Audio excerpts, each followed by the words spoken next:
Hi, Norman. Jake, thank you so much for coming to BizTalk. How are you? Good, Max. How are you? Awesome, Max. I'm doing great. Thanks for asking. Thanks to both of you for coming. Should we give an introduction to yourself before moving to the venture? I'm Jake Gordon. I'm a co-founder at Gygaverse. Live down here in Miami Beach and went to Syracuse University. And yeah, got involved with Norman Dino here. So my name is Norman. I'm also one of the founders with Jake Gordon. I've been in the music business for over 20 plus years. My trade is a booking agent. So what I've been doing for the past 2 decades is purchasing recording artists' rights to tour internationally. So what I would do is I would go to an American act and I would buy or wholesale 20 or 30 shows off them. And then I would break them up and sell, 5 to Italy, 6 to the UK, 4 to Germany, 5 to Japan. And that's essentially how I made my money over the last 20 plus years.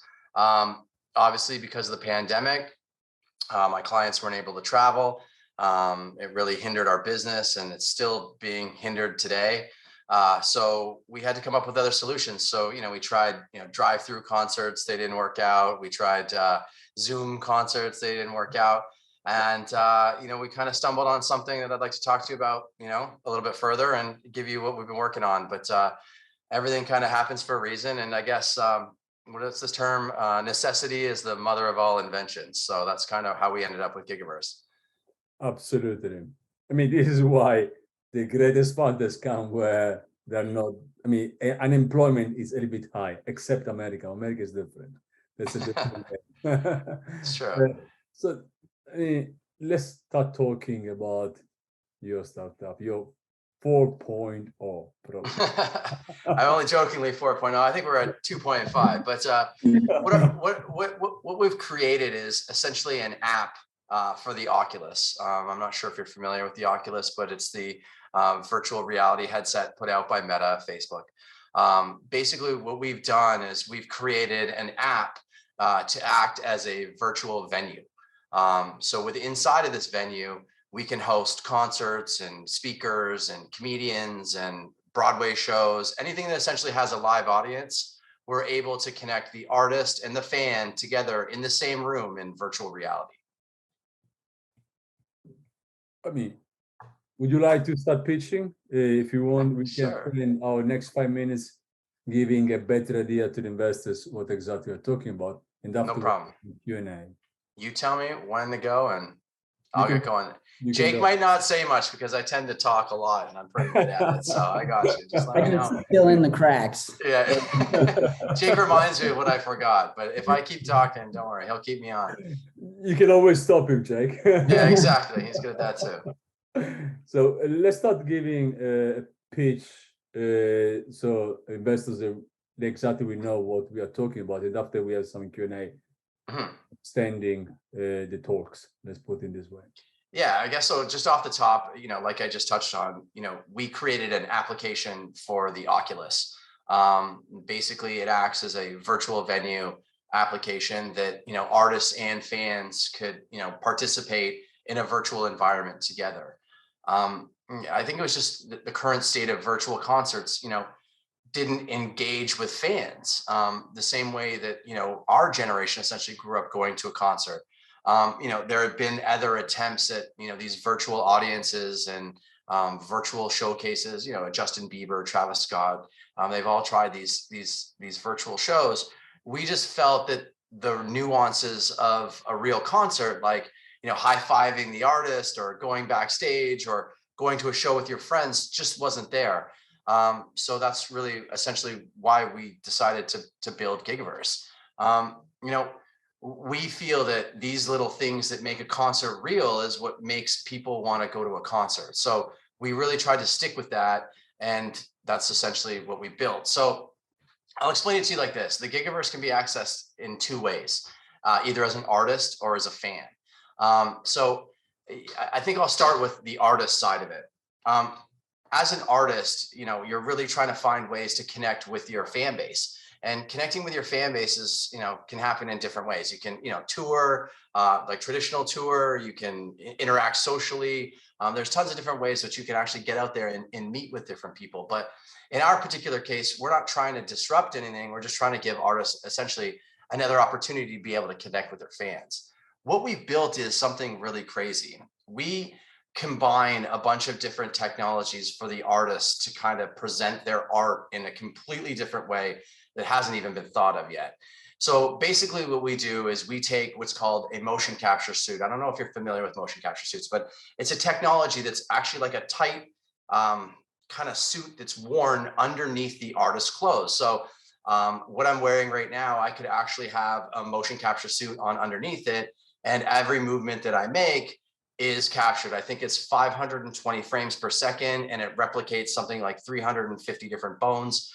It's the most accurate recount or collection of data to show the movement of one particular person in a virtual space.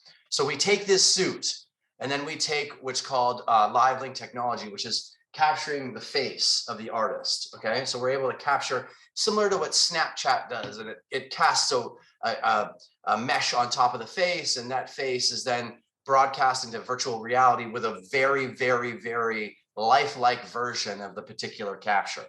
So we have the suit for the body, we have the capture for the face, and then we put them into a world on, we use Unreal Engine, and our dev team actually builds the environments to which they are going to perform in. So I'll put it to you like this. Let's say you wanted to go watch the Rolling Stones, and the Rolling Stones came to Gygaverse and said, hey, Gygaverse, we'd love to do a show with you guys, and we'd love you to build our stages. For every single song the Rolling Stones sing in our environment, we can change the physical dimensions around them for every single song. So if one song was about heartbreak, we could bring you to a very sad place. Or if one was about, a show inside of a nightclub, then we could bring you to a nightclub. If you want to perform on the moon, you can perform on the moon. If you want to perform underwater, you can perform underwater. We can essentially build the environments that your fan base will be standing in to experience your music. So it's kind of a really cool situation where we're able to kind of incorporate their art with visual surroundings. Look at it this way. If you go to a concert today, they have these media walls behind the artist. So, there's flames and sky and all this kind of, integration that kind of gives you a vibe of that actual performance. Take that two-dimensional aspect out of it and put your fan base in something where they can literally float and fly around your stages. That's what we could do for an artist. So that's just part of it. The other part of it is, the ability to sell NFT tokens and wearables and experiences. So I'll get into that a little bit later. But there's also, the Gygaverse from the fan. So if I'm a fan and I live in Korea, let's say, and I'd never be able to experience this particular act from America that I've always wanted to see, but never seems to tour into Korea. Now, with the assistance of virtual reality, I can literally engage and experience in a full virtual reality environment live in real time with the actual fan that I wanted to meet. The other thing that we've actually built, which is really crazy, is we're the first to actually put together a virtual backstage. So after the show is over, just like a real show, we invite people backstage to meet the artist, where they have an opportunity for about a minute or two to engage in a one-on-one conversation with the artist. So you can meet Mick Jagger backstage. He pops on his goggles and you pop on yours, and you have a real experience with that person, though not physically real, but still the realism of actually being in a space with Mick Jagger and yourself at the same time. It's a pretty cool situation. So that's part of it. The other things that we have invented and patented was what's called ticket scaling. So one of the things that makes our platform really cool is if you were to buy a ticket to, let's say, the O2 Arena in London, and the general admission ticket was a $50 ticket, and you sit up in the back. So you bought your $50 ticket, you're 500 feet away from the stage, and you look down at all these empty seats in front of you and all these great positions that are there, and you're like, wow, I'd really love to sit there, or wow, I'd really love to sit there. Well, in our particular environments, you're prompted like an Uber to move to different position points throughout these worlds.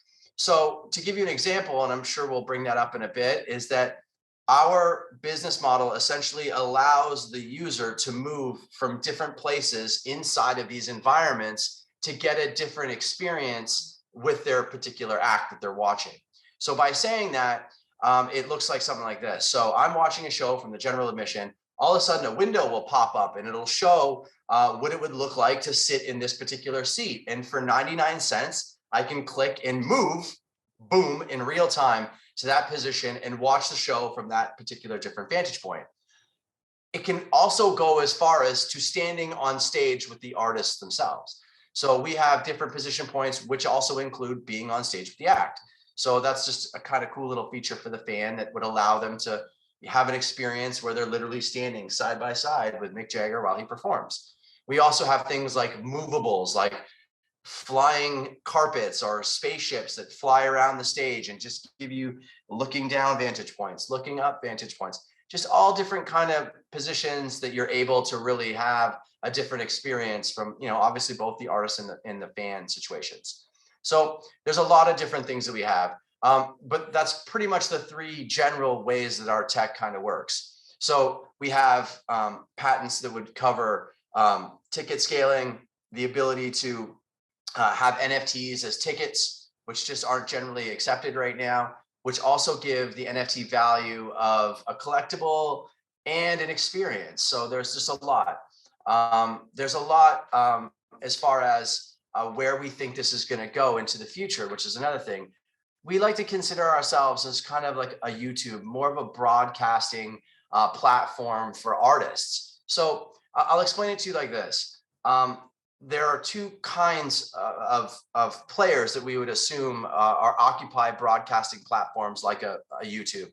There are the heads, which are the Justin Biebers and the Drakes and these huge videos that drive massive traffic that's in the billions. And then there's the small weekend players that we would consider the tails, which are the lady putting a cat video on YouTube or a recipe or something like that maybe do a couple hundred views. What we would like to think is that on our platform with Gygaverse, that right now we're starting with these really big acts that we've, obviously paid and had to use our space, but we envision the future of being the little guy that is, the weekend player that plays the local bar that does 50 or 60 people capacity, that he or she will be able to have a venue and a forum now that they'll be able to sell and trade with digital tokens like NFTs and wearables and these kind of opportunities. The other thing is how essentially our structure works is that consider it like an actual building. Like when you walk into a movie theater is a perfect example. You walk in, you pay for your ticket, and there are several rooms. There's room 1, 2, 3, 4, 5, 6. And that's essentially how the Gygaverse works. At any particular moment, there are several different rooms that the fan can go into. You could go watch a Rolling Stones show. You can watch Tory Lanez. You can watch a Broadway show. You can watch a comedian. You can watch a virtual cast. So there are several different opportunities and things that you can experience while inside of our particular forum. So that being said, we would like to grow into a situation where at any given point in time, whether you're an artist in Germany or whether you're an artist in America, whether you're a collaborator or fan from anywhere around the world, at any given point, there will be virtual experiences that you'll be able to go to while on our app and experience different things. So that's generally the 5-minute pitch. We can go down this rabbit hole way deeper, but generally speaking, we are an application that is built to provide, fans and artists a place where they can come together, collaborate in virtual reality live in real time, which has never been done before. And one thing that you didn't touch on was that the shows are also live in person too. So we have a live audience as well while this is being broadcast in VR at the same time, which makes it pretty cool. Exactly. So if I can touch on that just really quickly, if you're Drake specifically, let's say you're performing at the American Airlines Arena and you're performing to 16,000 people live in person, if you wear a motion capture suit underneath your show clothes, you'll be able to not only broadcast to those 16,000 people live, but you can perform to up to 1 million people in virtual reality simultaneously. I'm very excited. I've been invited in so many metaverse related and connected events. But this is something pretty new. Let me ask you, the motion capture suit, which is the thing that, let me say, most captured my attention. The artist, what about the audience? Should they wear something? No, that's a good question. So as it works out right now, like we're only trying to capture the movement of the act. So consider it as two simultaneous programs running at the same time. There's the experience of the fan and there's the experience of the artist. So what the artist is sending out, what he is actually, or she, the artist, is actually sending out their motion. The fan is entering the room to watch the artist, not the artist entering the room to watch the fan. So the motion capture suit delivers the most accurate motion, capture of that particular act. So, if they're moving around a lot, like per se, like they're playing a guitar or they're playing the drums, that motion is captured in its purity and then broadcast to every Oculus headset that's live in the same room at the same time. To do that the other way around, I'm not going to say it would be impossible, but let's just put it this way. To get one motion capture suit to broadcast to 500 people is very difficult. To get 500 motion capture suits to broadcast to one person would be even harder. Now, just keep this into consideration too. And there's a reason why that we went with the mocap technology. Look at it like this. We believe in the future, the price of a mocap suit will come down exponentially. So the price of our suits, I don't know, Jake, what are they? 15 grand, 20 grand? They're not cheap. They're $20,000 for the mocap shoots that we have to use specifically because of the brand. They don't offer magnetic fields. So when an artist is holding onto their microphone, the suit doesn't interfere with the actual microphone. So there's very specific suits that need to be worn. Electromagnetic immune is what they call it. Exactly. Yeah. Exactly. So we are basing our concept on the idea that the price of a motion capture suit will come down, similar to a plasma TV that you have on your wall. At one point, that TV was $10,000. Now it's $500 at Target. So you'll be able to see the price of these suits come down significantly, similar to how like the Oculus and the headsets have come down significantly. And we're basing our model on the fact that when your everyday player will be able to walk into a Best Buy and buy a motion capture suit for $500, they'll be able to broadcast themselves in our environments for relatively nothing. The same price that they would go and buy a new piece of equipment for their computer or anything else, they'll be able to essentially produce home shows like a home studio. They'll be able to perform out of their own home and in their own environments or wherever they choose to do it from. I mean, if I am an audience, one of them, and I want to have the best sensation. I mean, I can't say be real, but as close as possible. Correct. What should I use and dress? Or what I need? That's a good question. So our stuff bases itself on just the Oculus. So for right now, our application is exclusive to Facebook, so to Meta and the Oculus. That's not to say that we're not going to go to the Apple version or the Amazon version or whatever that expands. We're just strictly built on the Oculus right now because, well, they have 95% of the virtual reality traffic going through their particular headset. And specifically for the audiences that we're trying to attract, no offense, Max, you're not the audience we're trying to attract. The audience we're trying to attract is my 12 and 13-year-old nephew. You have to remember something, Max. It's really important. Our generation, well, you might, I'd say ours, but I'm not saying you, I'm 45. I'm 45. So our generation, we went to the mall. I would call you up and say, hey, Max, meet me at the mall or meet me at the movie theater or meet me somewhere. Kids these days don't do that. They say, hey, Max, meet me in Fortnite or meet me in Roblox or meet me in these virtual worlds already. Okay. So we're actually trying to go to these audiences specifically.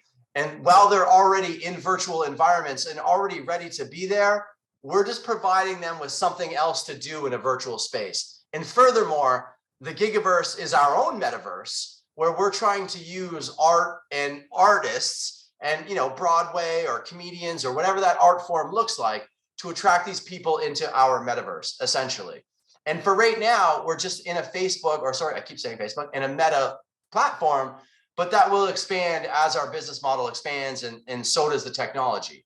Now, consider this too. I'm sure you're aware of this. Yesterday, Meta just launched the new Oculus, okay? Their new version. Now, it's a very expensive version, but with this new launch, we are trying to coincide our business so that when these people, or kids specifically, buy these new headsets, they have more things to do than just a first-person shooter game or, you know, these particular games.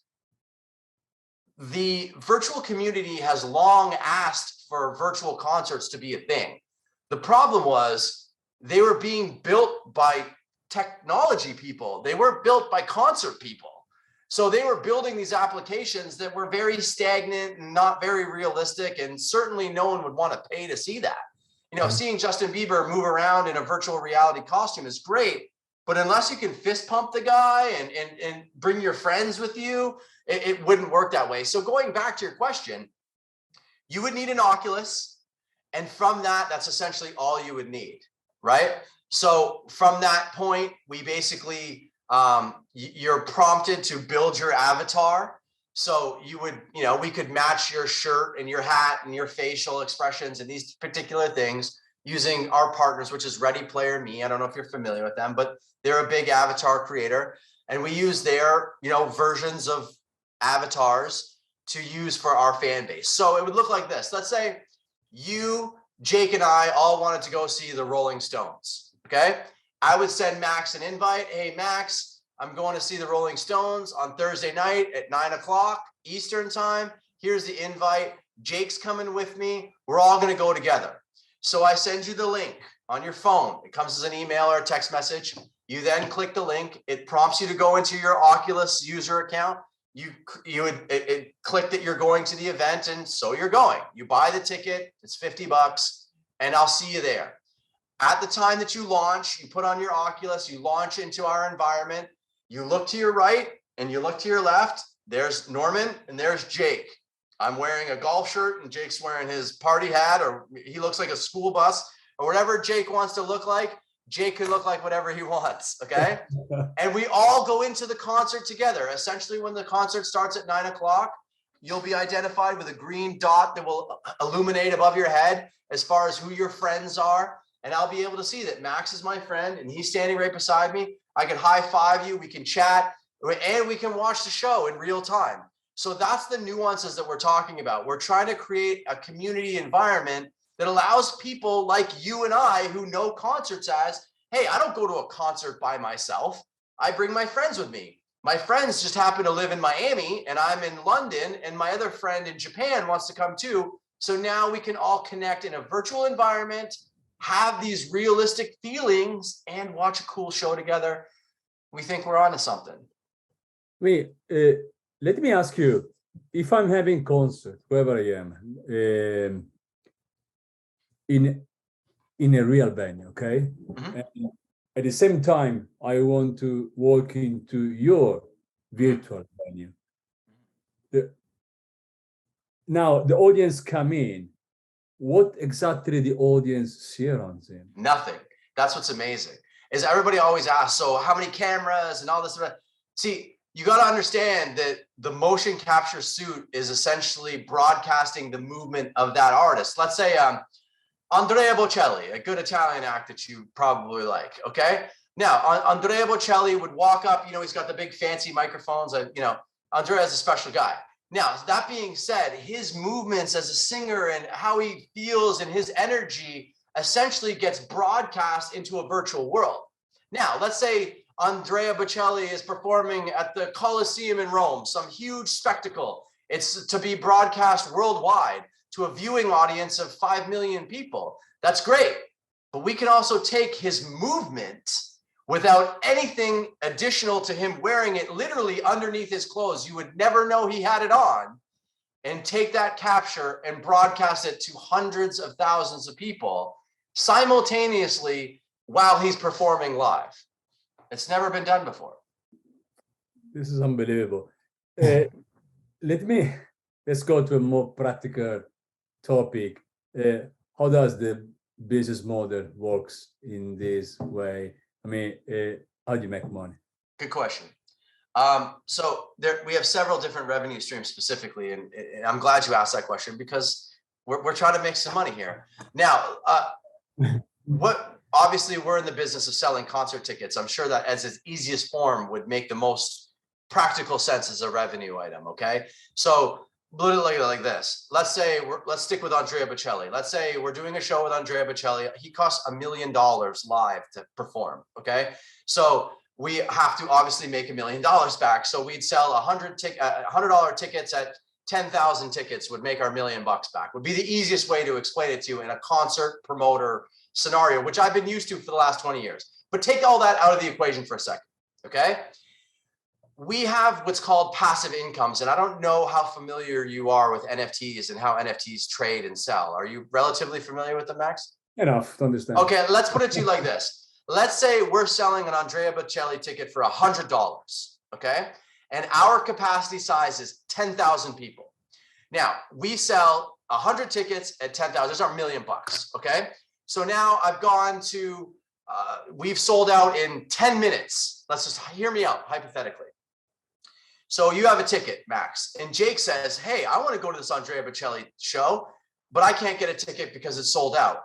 But Max has a ticket that he wants to sell to me for $500, okay?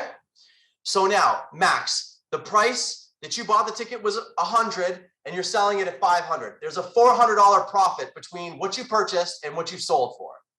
After that ticket is sold, because it's an NFT, I still, as the producer of the show, and you, as the concert buyer who bought the ticket, are now partners, okay? When you go to sell that ticket to Jake for a $400 profit, the producers of the show, which would be me and Andrea Bocelli, my partner, would take 50%, okay? So that would leave Max with making a profit of $200. So you would buy the ticket for $100, you would sell it for $500, there would be a $400 profit, you would get $200, and the producers of the show would get $200. That's called a passive income.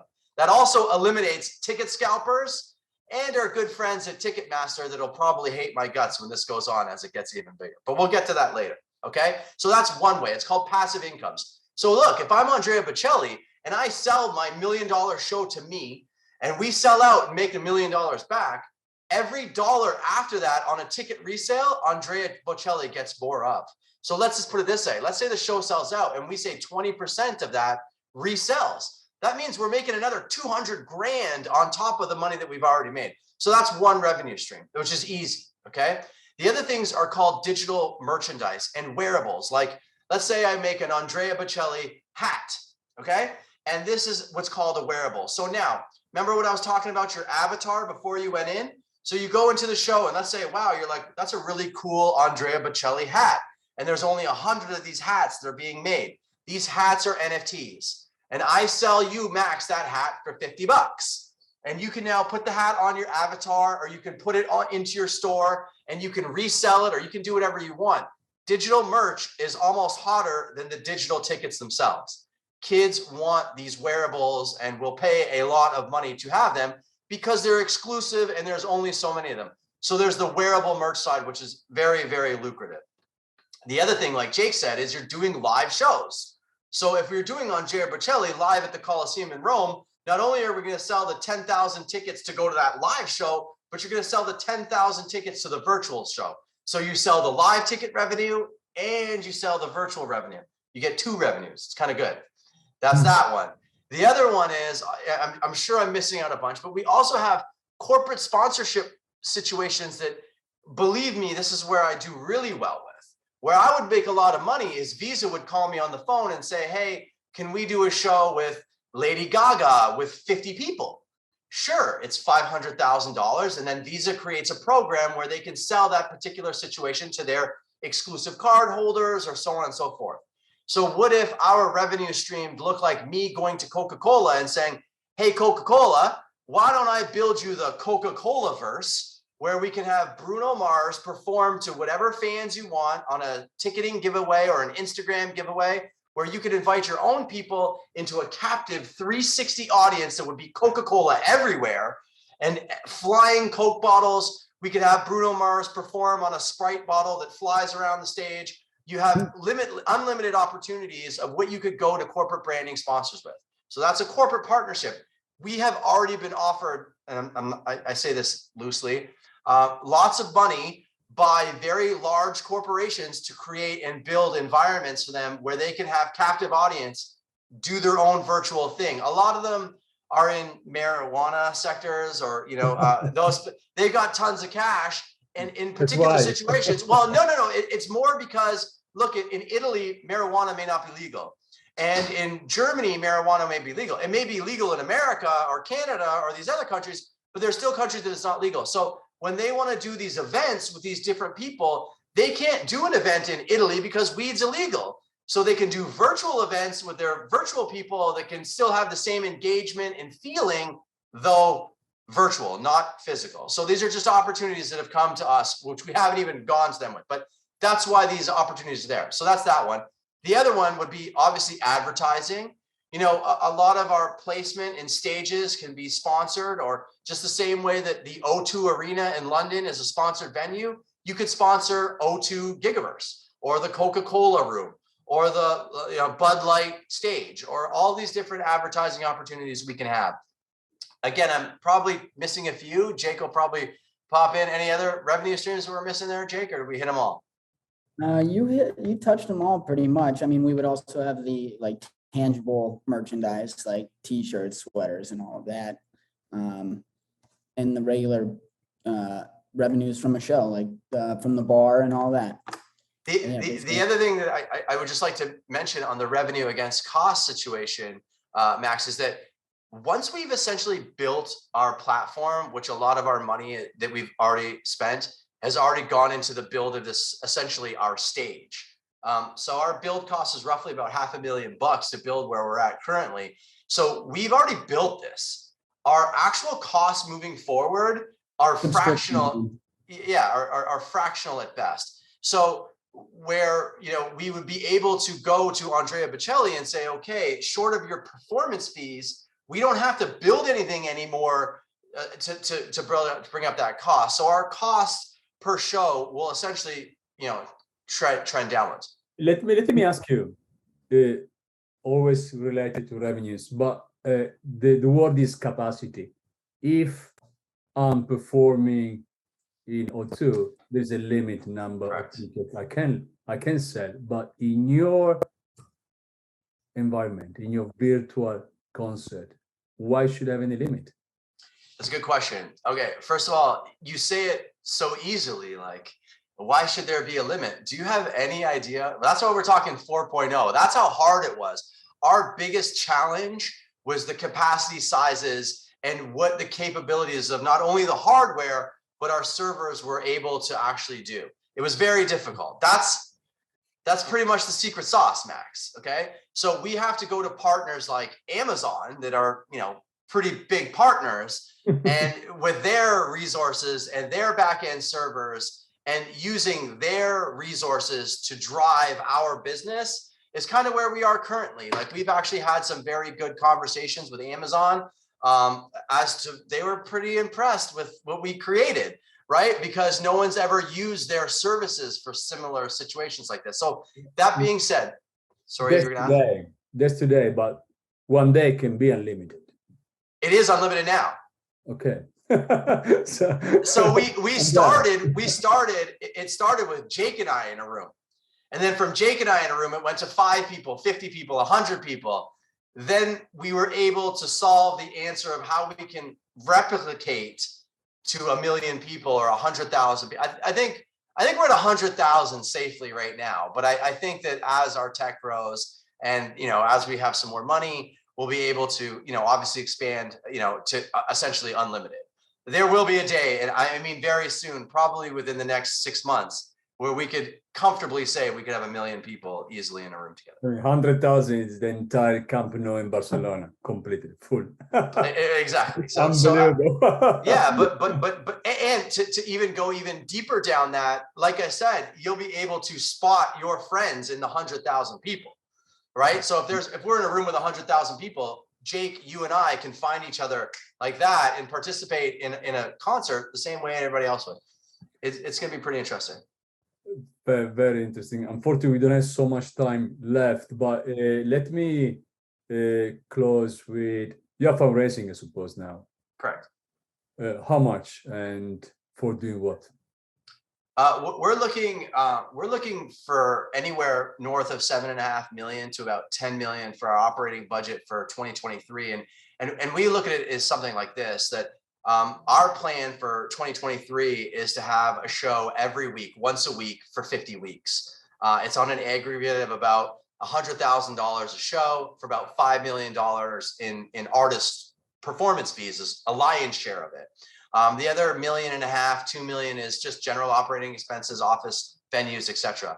But really what we want to do is provide not only the fan, but the artists and our investors, etc., with enough runway to see exactly how this works. You got to remember, we can't just do shows with the Rolling Stones, or we can't just do shows with hip hop artists. We have to expand it to do the biggest artist in the Middle East, or a country singer, or a comedian. We need enough sample to show what works, what doesn't, that we're able to sell NFTs in these particular platforms. And we need that kind of runway to do that.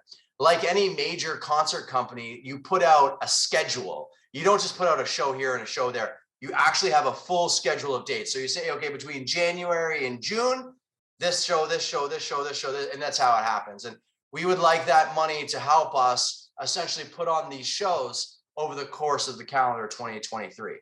And from that, we should be able to provide and, not only make some money, but also prove that, with the right amount of funding, that we can go after these particular artists and bring them onto the space. And essentially in doing that, building a bigger metaverse for our particular brand. Norman, Jake, thank you so much for coming to BizTalk. I mean, I'm very excited. Thanks. We can follow up after closing, but sure. I had 30 minutes, so I need to close. Yeah. Thank you very much for coming. No problem. Thanks for the time. Hey, thank you, Max. Thank you.